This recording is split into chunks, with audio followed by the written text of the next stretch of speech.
মুসলমানের ছেলেরা, এ নবীর উম্মত উম্মতিরা, খুব খেয়াল করে শুনুন। এই অ্যাক্সিডেন্টে ইন্তেকাল হয়ে যাওয়া, আগুনে পুড়ে মারা যাওয়া, না না না, ঘর চাপা পড়ে মারা যাওয়া, এই সমস্ত মারা যাওয়ার বিষয়গুলোকে হাদিস কি বলে, শরীয়ত কি বলে? শরীয়ত কি আমাদের জন্য ফয়সালা করেছেন? আকা মাওলা রাসূলুল্লাহ সাল্লাল্লাহু আলাইহি ওয়াসাল্লাম বলেছেন, আশ-শুহাদাউ খামসাতুন, শহীদের 5টি প্রকার আছে। হুমুল মাতউন ওয়াল মাবতুন ওয়াল গরিক ওয়া সাহিবুল হাদমি ওয়াস শাহীদু ফি সাবিলিল্লাহ। 5টি প্রকার আছে শহীদের বিষয়টা 5টি আমরা জেনেছি। বদরের ময়দানে যারা কাফেরদের মোকাবিলায় শহীদ হয়ে গিয়েছেন, আমরা হয়তো ভাবি শুধু তারাই শহীদ, না না, তারা তো শহীদ, তবে দুনিয়া আখিরাতের মর্যাদা তাদের অনেক বেশি। কিন্তু আরো শহীদের প্রকার রয়েছে।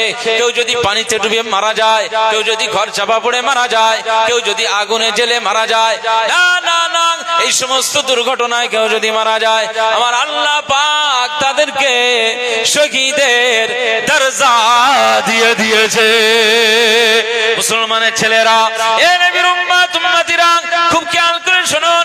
আজকে শহীদের 5টি প্রকার। আল মাতউন, কেউ যদি মহামারীতে মারা যায়, কেউ প্লেগে যদি মারা যায়, না না, প্লেগে মারা গেলে, মহামারীতে মারা গেলে, এরকম মহামারীতে এরকম দুর্ঘটনায় মারা গেলে আকা মাওলা রাসূলুল্লাহ সাল্লাল্লাহু আলাইহি ওয়াসাল্লাম বলেছেন, আমার আল্লাহ তাদের দরজাটা শহীদের দরজা দিয়ে দেবে।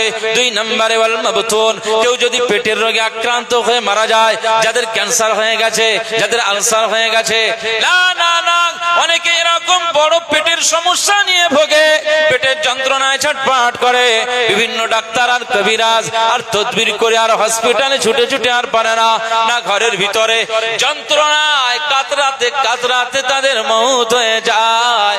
আকা মাওলা রাসূলুল্লাহ সাল্লাল্লাহু আলাইহি ওয়াসাল্লাম ঘোষণা করেছেন, ওয়াল মাবতুন, দ্বিতীয় প্রকার, পেটের সমস্যায়, পেটের রোগে আক্রান্ত হয়ে যন্ত্রণায় ছটফট করতে করতে করতে করতে ওই মানুষটা যদি মারা যায়, ওই মানুষটার ইন্তেকাল খাস, ওই মানুষটার ইন্তেকালটা আমার আল্লাহ সাধারণ ইন্তেকাল নয়, সাধারণ মওত নয়, আমার আল্লাহ পাক পেটের রোগীকে শহীদের দরজা দিয়ে দেবে।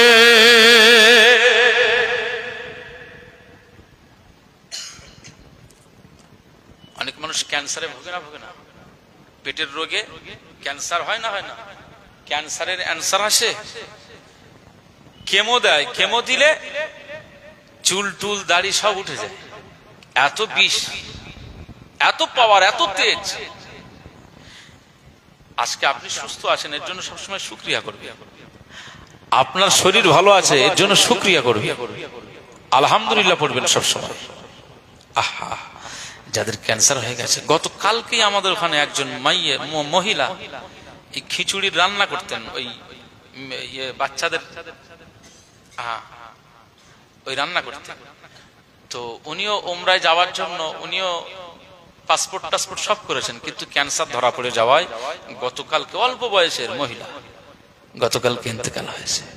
আল্লাহ তার খবরটাকে জান্নাতের টুকরা নসিব করুন, বলুন আল্লাহুম্মা আমিন।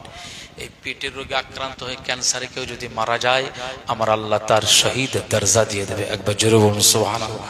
ওয়াল গরিক, কেউ যদি পুকুরে ডুবে মারা যায়, বহু শোনা যায় খবর যে অমুকের ছেলেটা পুকুরে ডুবে মারা গেছে। এই পুকুরে ডুবে, সমুদ্রে ডুবে, লঞ্চ ডুবি হয়ে অনেক জেলেরা মাছ ধরা, যারা জেলে তারা সব মারা যায় না, জানে এরকম খবর সংবাদ আসে না? ইমানওয়ালা যারা মারা যায়, আমার আল্লাহ তাদের দরজা শহীদের দরজা দিয়ে দিয়েছেন। একবার জোরে বলুন সুবহানাল্লাহ। ওয়া সাহিবুল হাদমি, এবং যারা ঘর চাপা পড়ে মারা যায়, যারা অ্যাক্সিডেন্টে মারা যায়, যারা দুর্ঘটনার শিকার হয়ে মারা যায়, আমার আল্লাহ তাদেরও শহীদের দরজা দিয়ে দিয়েছেন। একবার জোরে বলুন সুবহানাল্লাহ। আজকে মক্কাতুল মুকাররমা থেকে মদিনাতুল মুনাওয়ারা বেশ কয়েক কিলোমিটার আগে, সম্ভবত 20 কিলোমিটার দূরত্বে, একেবারে রাসূলুল্লাহ দরবারের কাছাকাছি পৌঁছে গেছে, ডিজেলের ট্যাঙ্কারের সাথে অ্যাক্সিডেন্ট হয়ে যাওয়ায়। আমরা তো গেছি, মানে গাড়ি কত কিলোমিটার গতিবেগে যায়, গাড়িতে না বসে থাকলে বুঝতে পারবেন না। সোজা রাস্তা, আর দুই দিকে শুধু ফাঁকা মরুভূমি আর মরুভূমি, মরুভূমি আর মরুভূমি, কিচ্ছু দেখা যায় না। ওই পথে আমরা শুধু চিন্তা করি রাসূলুল্লাহ আবু বকর সিদ্দিক রাদিয়াল্লাহু আনহুকে নিয়ে এই পথে কি করে পাড়ি দিয়েছিলেন। তখন তো এত সুন্দর রাস্তা ছিল না, এত রাস্তা ছিল, পিচওয়ালা রাস্তা ছিল। তখন আরব দেশটা শুধু পাহাড়ি দেশ, শুধু পাহাড়, পাহাড় কেটে কেটে রাস্তা। রাসূলুল্লাহ সাল্লাল্লাহু আলাইহি ওয়াসাল্লাম হযরত আবু বকর সিদ্দিক রাদিয়াল্লাহু আনহুকে সঙ্গে নিয়ে হেঁটে হেঁটে হেঁটে হেঁটে কখনো পাহাড়, কখনো সমভূমি, কখনো পাহাড়, উঁচু ভূমি, এইভাবে হেঁটে হেঁটে কত কষ্ট করে ওই মক্কা থেকে আর মদিনাতে হাজির হয়েছিলেন। আল্লাহু আকবার। এই জন্য তো আবু বকর সিদ্দিক রাদিয়াল্লাহু আনহুর মর্যাদা আমার আল্লাহ দান করেছেন। একবার জোরে বলুন সুবহানাল্লাহ।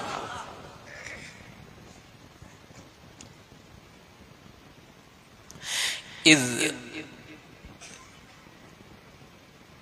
يقول لصاحبه لا تحزن إن الله معنا। আবু বকর সিদ্দিক রাদিয়াল্লাহু আনহু যে পর্বতে, ওটাকে গারে সওর বলা হয়, প্রথমে মক্কা থেকে বার হওয়ার পরেই রাসূলুল্লাহ সাল্লাল্লাহু আলাইহি ওয়াসাল্লামের পিছনে ওরা ছুটবে, ছুট দিয়েছে। এখন আবু বকর সিদ্দিক রাদিয়াল্লাহু আনহুকে নিয়ে ওই গারে সওয়ারে উঠে পড়েছে।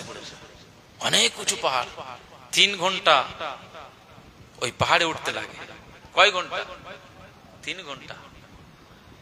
আবু বকর সিদ্দিক রাদিয়াল্লাহু আনহুকে নিয়ে ওই গাড়ে সওয়ারে উঠেছেন। গাড়ে সওয়ারে উঠে যে গুহাতে ছিলেন, ওই গুহার ভিতরটাতে আবু বকর সিদ্দিক রাদিয়াল্লাহু আনহু তিনি ভিতরে ঢুকেছেন। রাসূলুল্লাহ সাল্লাল্লাহু আলাইহি ওয়াসাল্লামকে বললেন, হুজুর আপনি বাইরে দাঁড়ান, ভিতরে পোকামাকড় যদি থাকে সমস্যা, আমি একটু পরিষ্কার করে আসি। إذ هما في الغار إذ يقول لصاحبه لا تحزن إن الله معنا।